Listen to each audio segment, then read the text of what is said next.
Hi there. Welcome to my space of make-believe. This is where I let the words take me anywhere. Be anyone, do anything, and you are welcome to join me. With Halloween just around the corner, I searched for one on the Gutenberg Project that would give you the chills, and I found quite a few. The Monkey's Paw by W. Jacobs entered the public domain in 2004, and I would recommend listening after dark. Lights off, let's go. The Monkey's Paw, Chapter 1. Without, the night was cold and wet, but in the small parlor of Laburnum Villa, the blinds were drawn and the fire burned brightly.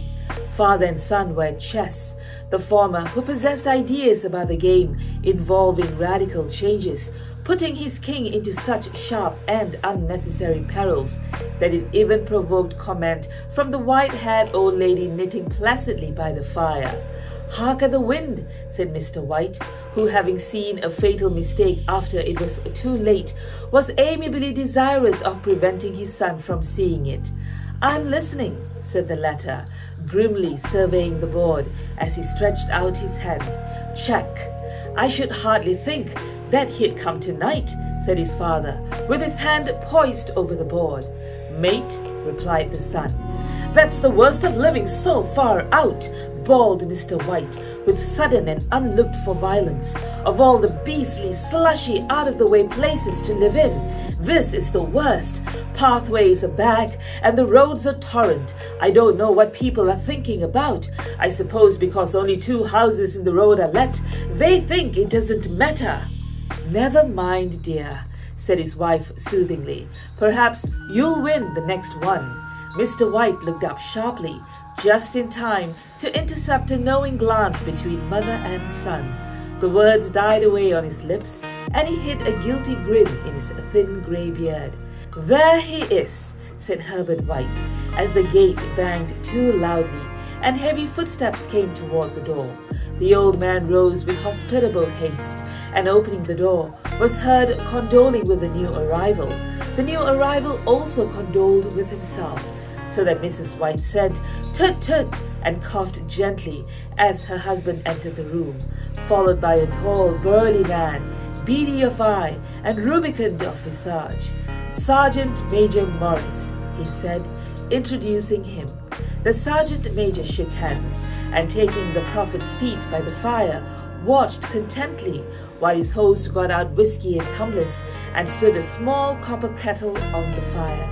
At the 3rd glass, his eyes got brighter, and he began to talk, the little family circle regarding with eager interest this visitor from distant parts, as he squared his broad shoulders in the chair and spoke of wild seeds and doughty deeds, of wars and plagues and strange peoples. 21 years of it," said Mr. White, nodding at his wife and son. "When he went away, he was a slip of a youth in the warehouse. Now, look at him." "He doesn't look to have taken much harm," said Mrs. White politely. "I'd like to go to India myself," said the old man, "just to look around a bit, you know." "Better where you are," said the sergeant major, shaking his head. He put down the empty glass, and sighing softly, shook it again. "I should like to see those old temples and fakirs and jugglers," said the old man. "What was that you started telling me the other day about a monkey's paw or something, Morris?" "Nothing," said the soldier hastily. "Leastways, nothing worth hearing." "Monkey's paw?" said Mrs. White curiously. "Well, it's just a bit of what you might call magic, perhaps," said the sergeant major offhandedly. His 3 listeners leaned forward eagerly. The visitor absent-mindedly put his empty glass to his lips, and then set it down again. His host filled it for him. "To look at," said the sergeant major, fumbling in his pocket. "It's just an ordinary little paw, dried to a mummy." He took something out of his pocket and proffered it. Mrs. White drew back with a grimace, but her son, taking it, examined it curiously. "And what is there special about it?" inquired Mr. White, as he took it from his son, and having examined it, placed it upon the table. "It had a spell put on it by an old fakir," said the sergeant major, "a very holy man. He wanted to show that fate ruled people's lives, and that those who interfered with it did so to their sorrow.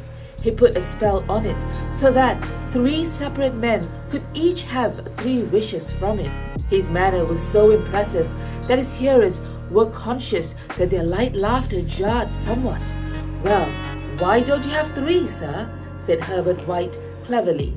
The soldier regarded him in the way that middle age is wont to regard presumptuous youth. "I have," he said quietly, and his blotchy face whitened. "And did you really have the 3 wishes granted?" asked Mrs. White. "I did," said the sergeant major, and his glass tapped against his strong teeth. "And has anybody else wished?" persisted the old lady.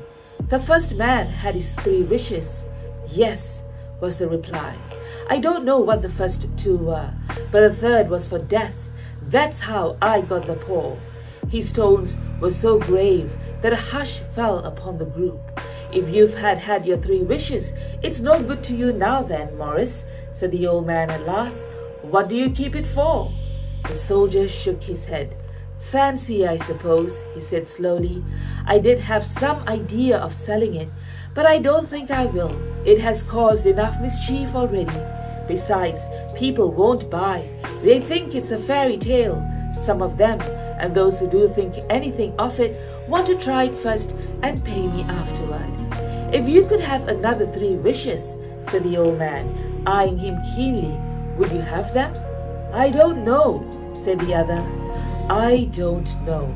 He took the paw and, dangling it between his forefinger and thumb, suddenly threw it upon the fire. White, with a slight cry, stooped down and snatched it off.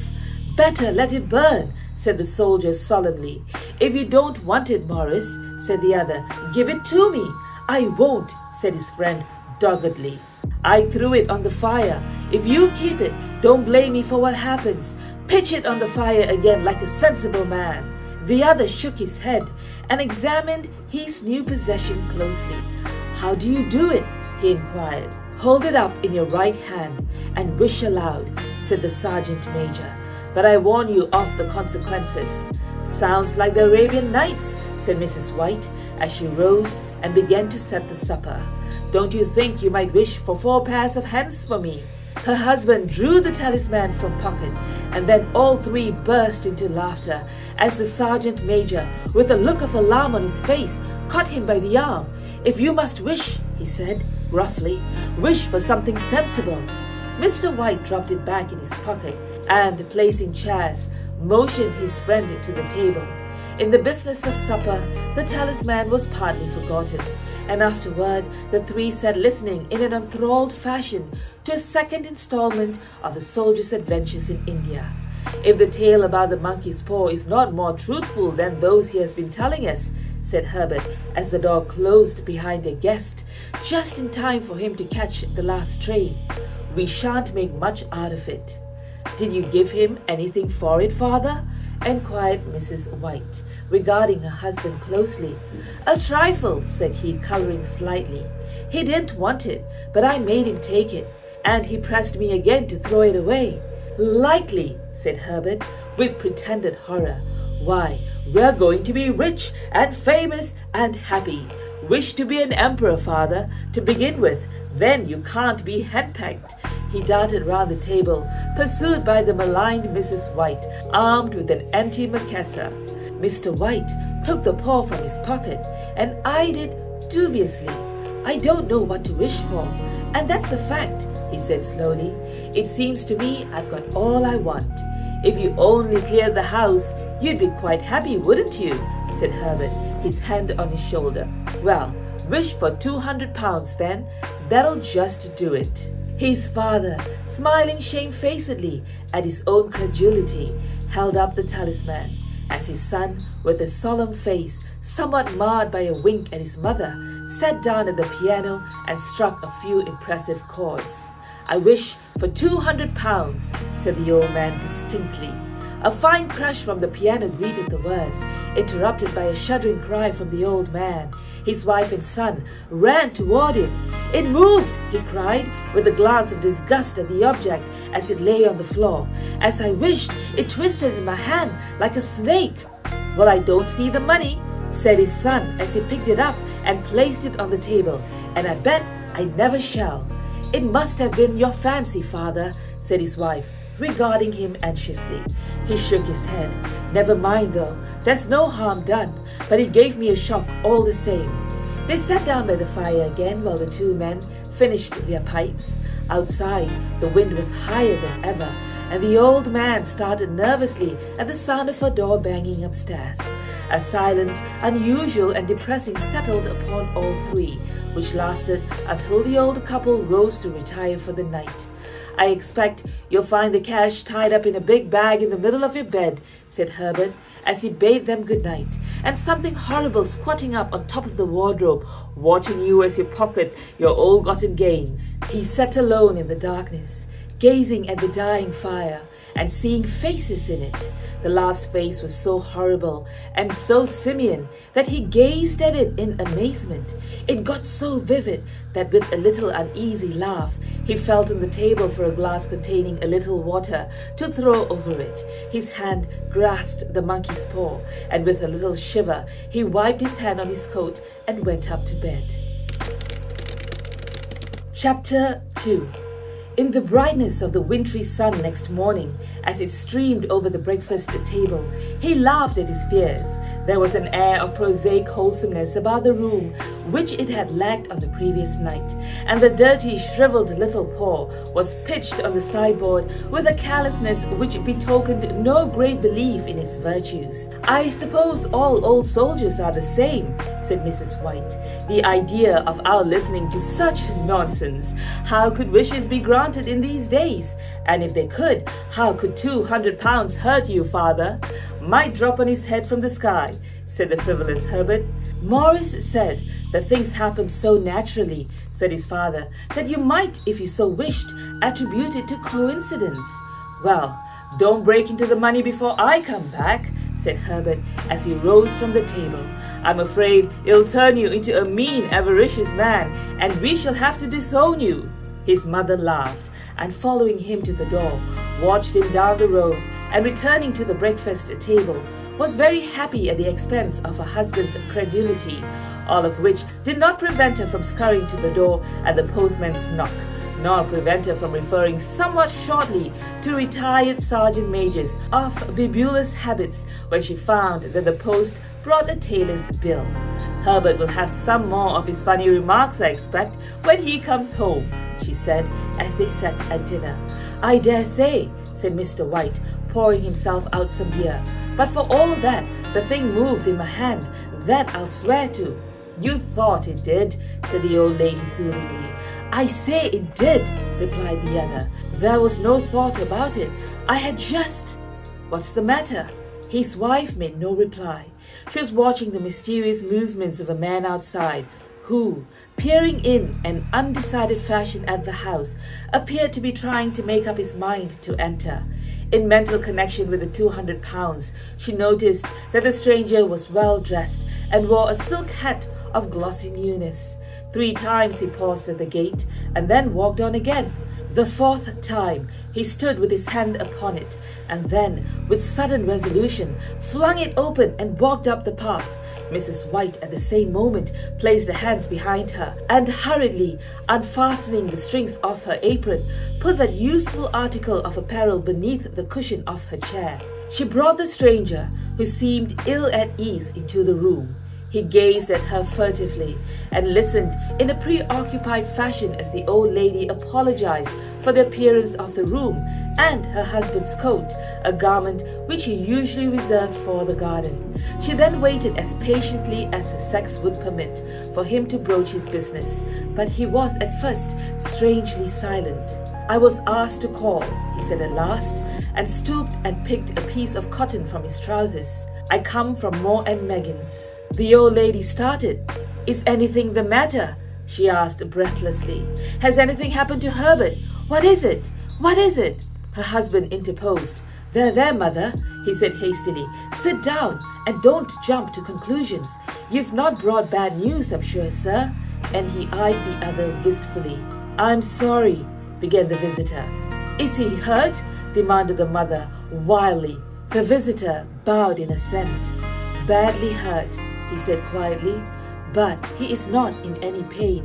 "Oh, thank God," said the old woman, clasping her hands. "Thank God for that. Thank—" She broke off suddenly as the sinister meaning of the assurance dawned upon her, and she saw the awful confirmation of her fears in the other's averted face. She caught her breath and, turning to her slower-witted husband, laid her trembling hand upon his. There was a long silence. "He was caught in the machinery," said the visitor at length in a low voice. "Caught in the machinery?" repeated Mr. White in a dazed fashion. "Yes." He sat staring blankly out at the window, and taking his wife's hand between his own, pressed it as he had been wont to do in their old courting days nearly 40 years before. "He was the only one left to us," he said, turning gently to the visitor. "It is hard." The other coughed and, rising, walked slowly to the window. "The firm wished me to convey their sincere sympathy with you in your great loss," he said, without looking round. "I beg that you will understand I am only their servant and merely obeying orders." There was no reply. The old woman's face was white, her eyes staring, and her breath inaudible. On the husband's face was a look such as his friend the sergeant might have carried into his first action. "I was to say that Moore and Meggins disclaim all responsibility," continued the other. "They admit no liability at all, but in consideration of your son's services, they wish to present you with a certain sum as compensation." Mr. White dropped his wife's hand and, rising to his feet, gazed with a look of horror at his visitor. His dry lips shaped the words. "How much?" £200 was the answer.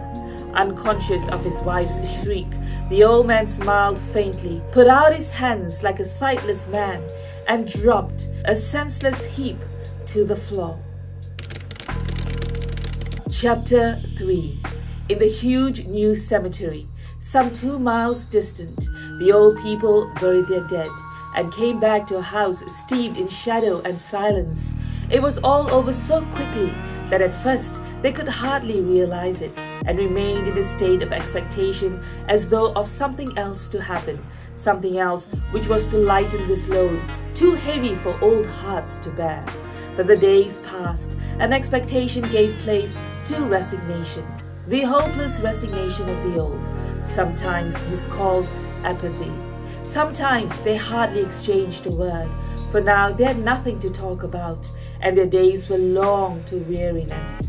It was about a week after that the old man, waking suddenly in the right, stretched out his hand and found himself alone. The room was in darkness, and the sound of subdued weeping came from the window.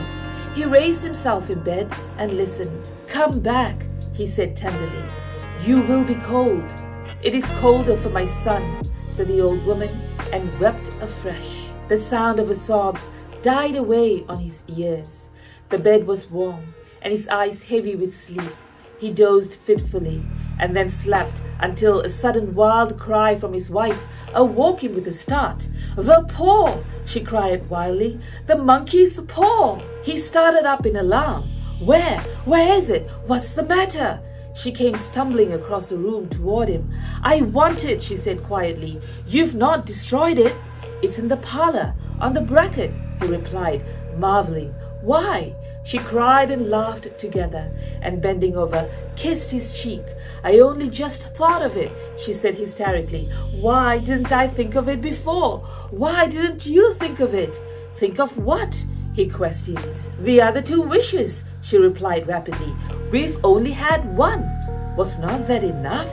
he demanded fiercely. "No," she cried triumphantly. "We'll have one more. Go down and get it quickly, and wish our boy alive again." The man sat up in bed and flung the bedclothes from his quaking limbs. "Good God, you are mad!" he cried aghast. "Get it," she panted. "Get it quickly, and wish. Oh, my boy, my boy!" Her husband struck a match and lit the candle. "Get back to bed," he said unsteadily. "You don't know what you're saying." "We had the first wish granted," said the old woman feverishly. "Why not the second?" "A coincidence," stammered the old man. "Go and get it and wish," cried his wife, quivering with excitement.